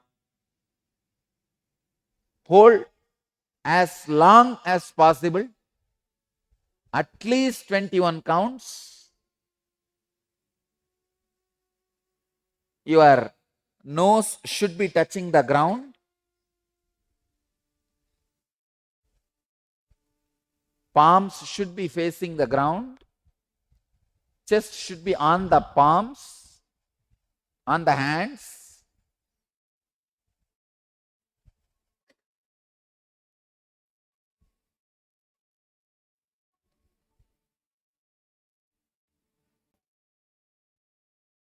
Hold as long as you can. When you feel you can't hold, relax and again hold. Hold and relax at least 21 times. Hold 21 times, relax 21 times.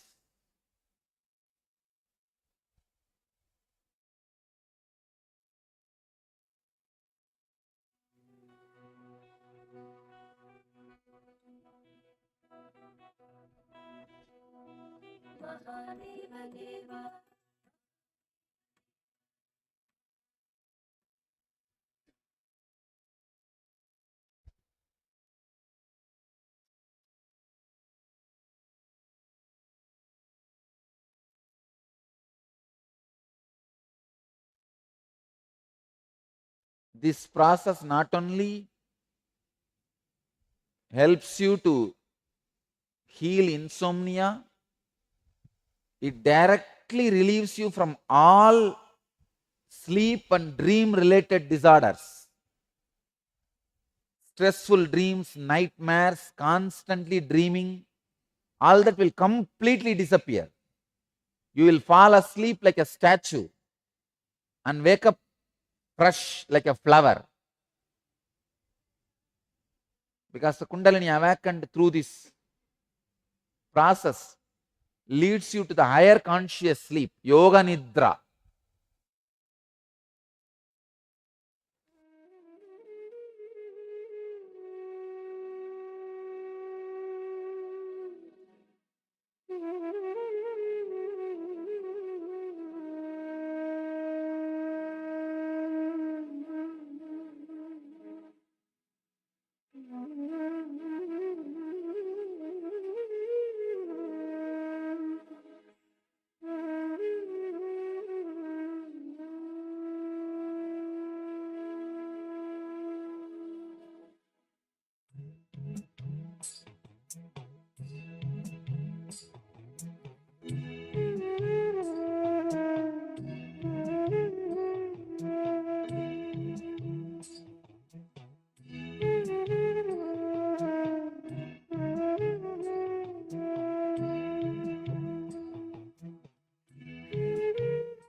Now, the third step, do raising the leg and Uddiyana Bandha, both together. Please understand, hold your bowels up and back and raise the thighs, both at a time. Hold as long as you can and relax. Do both now together, raising the leg and Uddiyana Bandha, both.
Please understand, raise the legs together, not apart.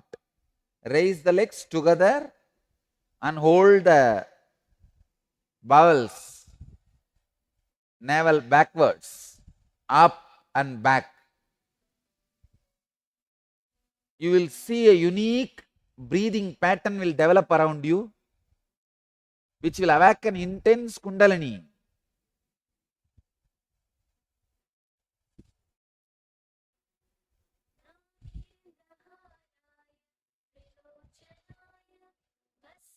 There should not be any sound while you exhale or inhale. It should be very soft and sensitive.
Relax.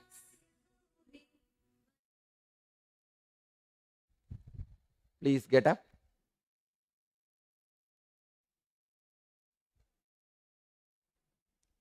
Understand? A very powerful Kriya. People who have a sleeping disorders, not only unable to sleep, even feeling like sleeping whole day, or the night you are lying down, but you are with too many dreams, you are not sleeping. So any of these kind of disorders, some stress, worry, you are not able to sleep, any of these kind of disorders, please do this Kriya. It's a very powerful process. Very powerful process. I don't think you may need to do this Kriya more than 11 days. 11 night is enough. Only do it during the night before going to bed. Before going to sleep, just do this. You will automatically fall asleep. The energy created in you and the breathing pattern will simply put you into sleep. So just before falling asleep, do this Kriya and just sleep off. You will not only you will not have any disturbances in the sleep, you will not have any disturbances by dreams. You will have a peaceful, deep yoga nidra, yogic sleep, which will naturally rejuvenate your body, mind and consciousness.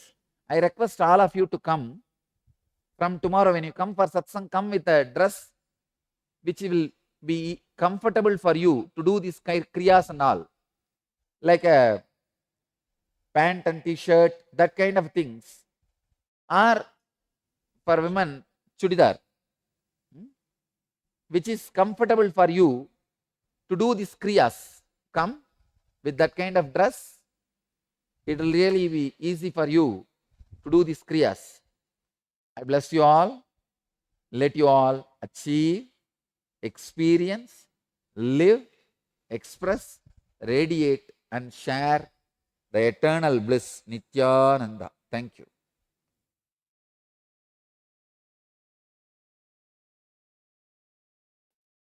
Today, As the earth turns inward during the divine Chaturmasya, while prayers rise like incense through the heavens, and when even gods observe celestial silence, a divine anticipation stirs in the heart of creation.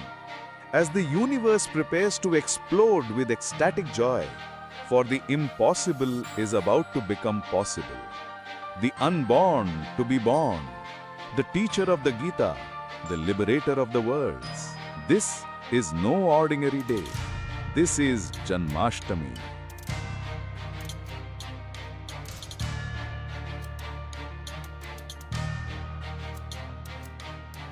love, sacrifice, ferociousness, knowledge, power, all these are separate words in lower middle class level.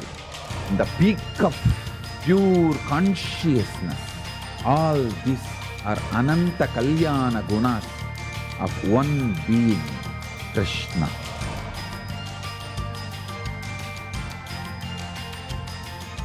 If you want to know the meaning of what is life, what is goal, what is good, what is bad, Gita is the dictionary.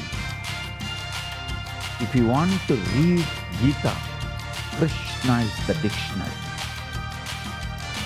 Krishna.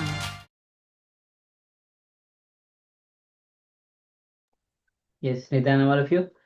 So as you saw, Krishna Janmashtami is coming. The Krishna Janmashtami celebration is going to happen. KAILASA is going to celebrate, and there is a celebration all over the world. So if you want to offer your gratitude to the Supreme Pontiff of Hinduism on this this Krishna Chaturthi, Krishna Janmashtami, you can always reach out to us. All right, for this we'll be now entering into the power manifestation.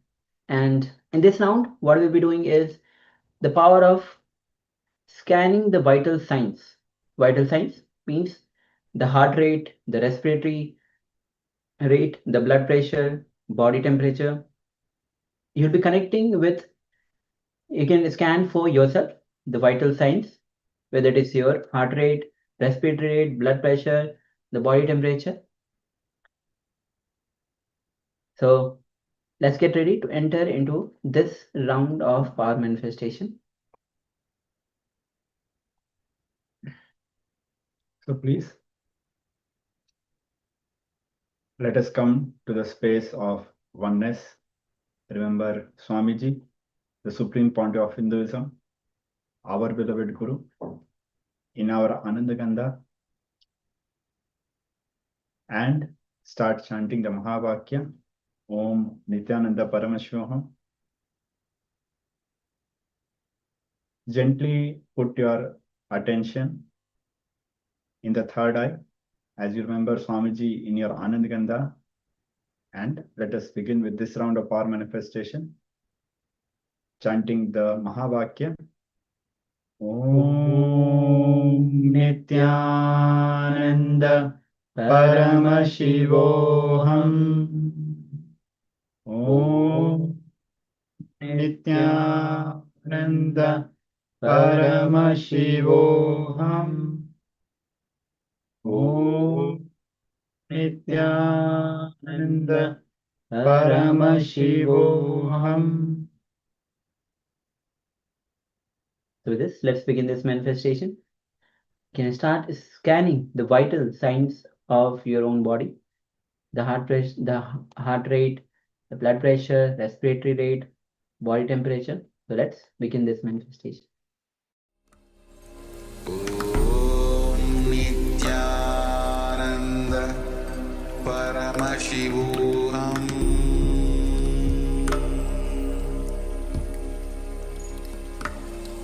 Om Nityananda Paramashivoham.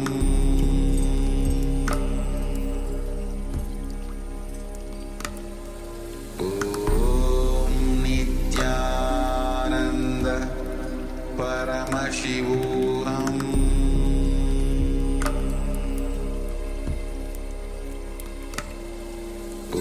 Om Nityananda Paramashivoham.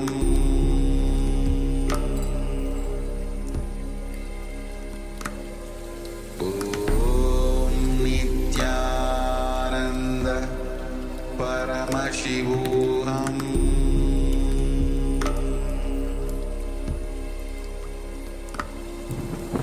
Om Nityananda Paramashivoham.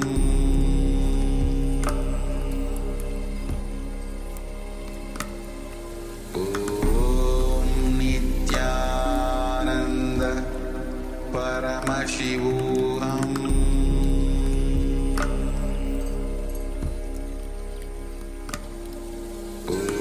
Om Nityananda Paramashivoham. Om Nityananda Paramashivoham.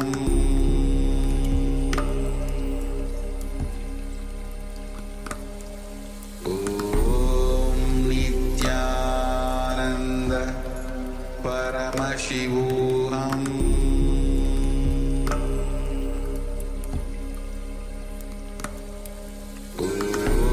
Om Nityananda Paramashivoham.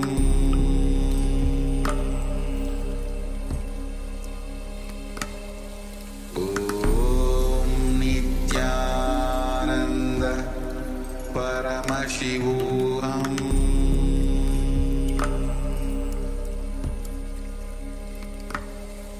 Om Nityananda Paramashivoham.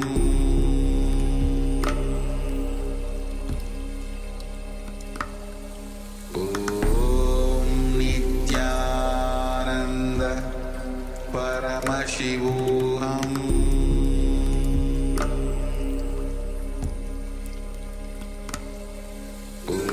Om Nityananda Paramashivoham.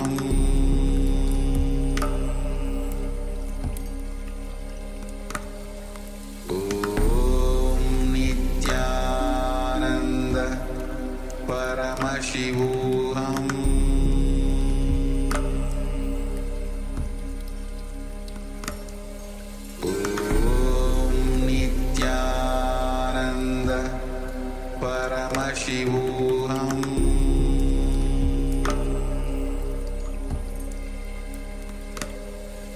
Om Nityananda Paramashivoham.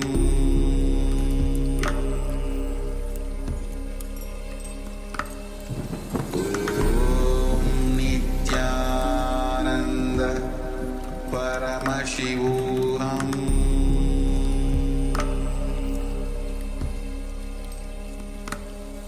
Om Nityananda